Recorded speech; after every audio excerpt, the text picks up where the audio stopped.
السلام عليكم ورحمة الله وبركاته.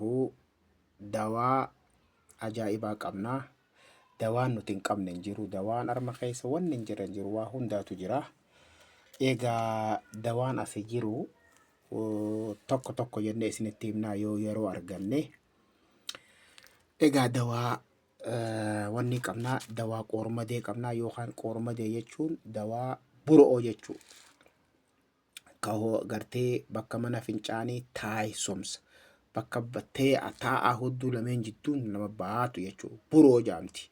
Buroon tun aina lamaa jira. Takka ta garaa keessaatii fi takka ta finxiixaa gubbaan si baatu jira jechuudha.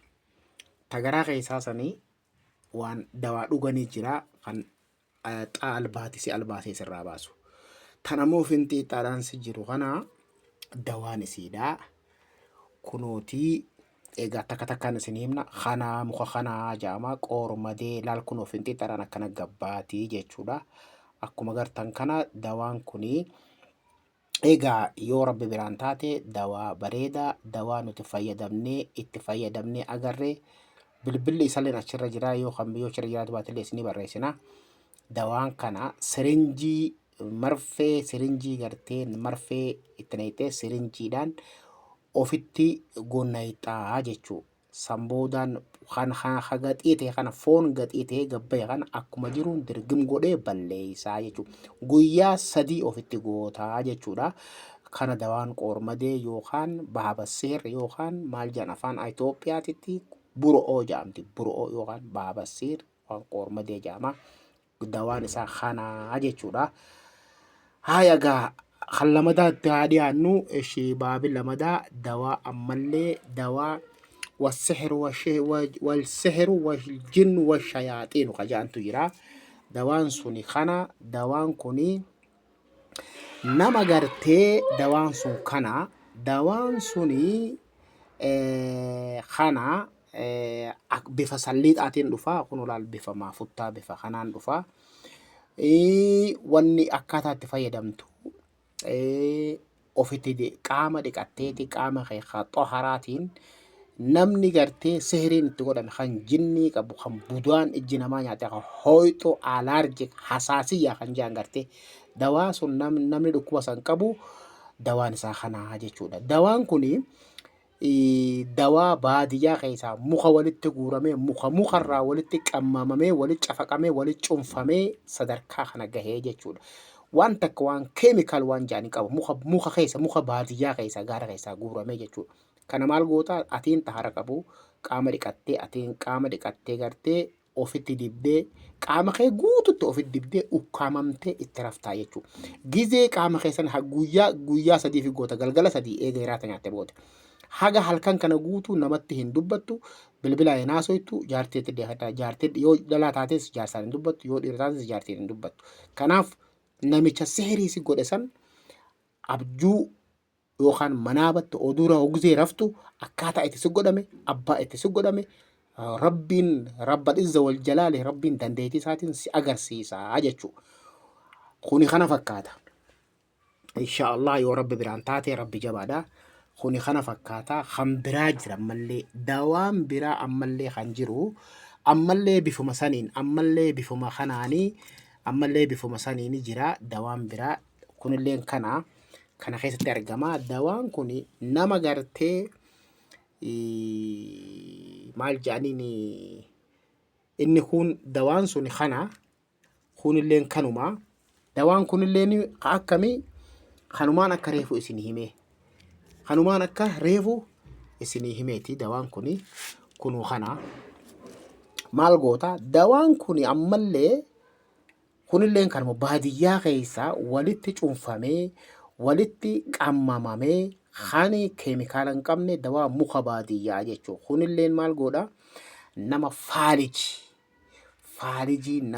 nama faalijiin agartee yookaan afaan moggaa takka dabee yookaan miilli gartee xiqqeesho ol dabee guyyaa keessaa gartee itti okkolfatu jiru yookaan guyyaa keessaa kan jinniin dhooytee hin jira miti nama sunitti hididdaa jechuudha. Qabbantee yoo si dhuftee waan akka qabbante gisee dhooytee halka kanallee bifuma saniin bifuma kareefu saniin dibattee ukkaamamtee itti raftaa jechuudha guyyaa sadii waalaa millata rasuulillah.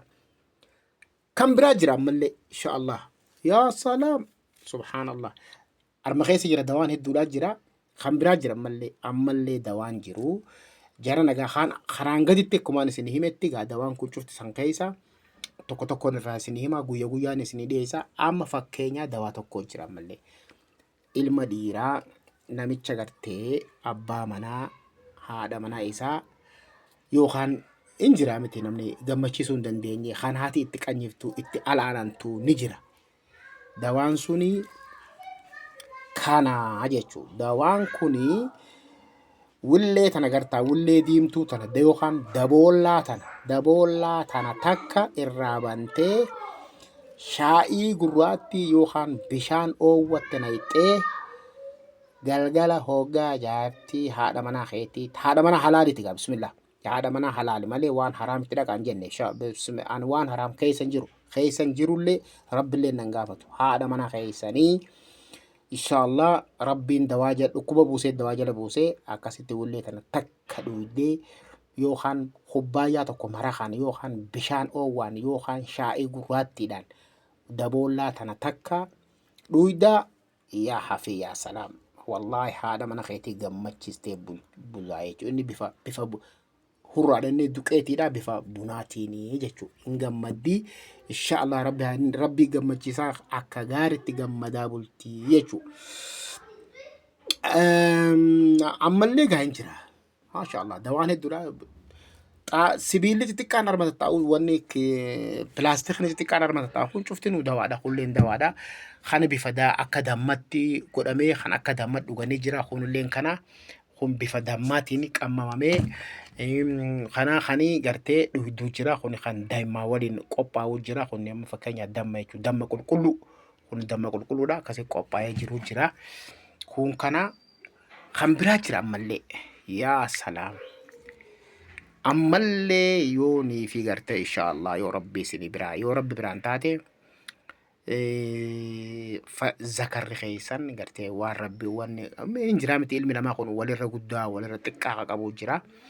Xiqqaa gartee uumamni isaa kun adda ilmi namaa uumamni adda xiqqaa qabu jira kan furdaa qabu jira kan dheeraa qabu jira.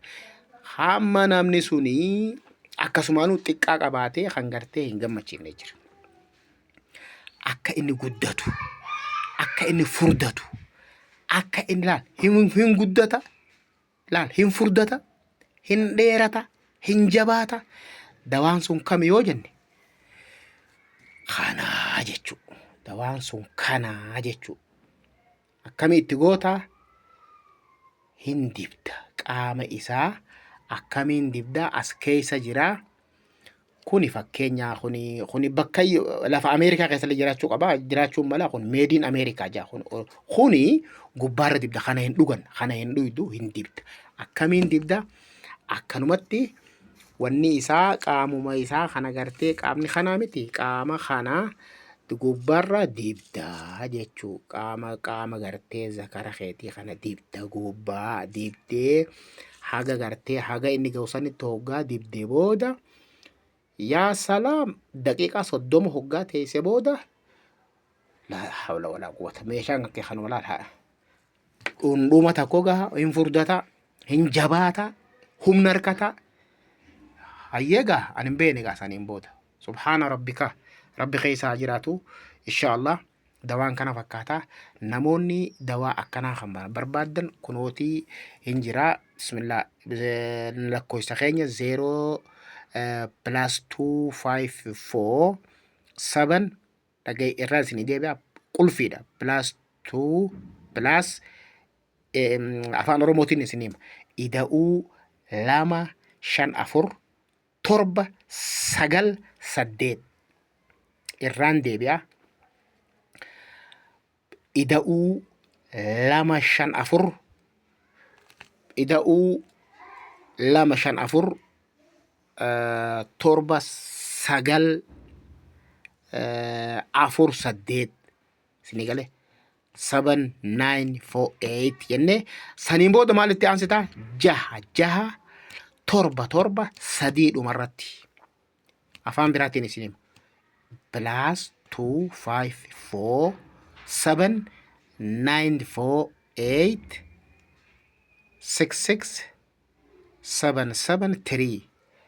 irraan isinii deebi'a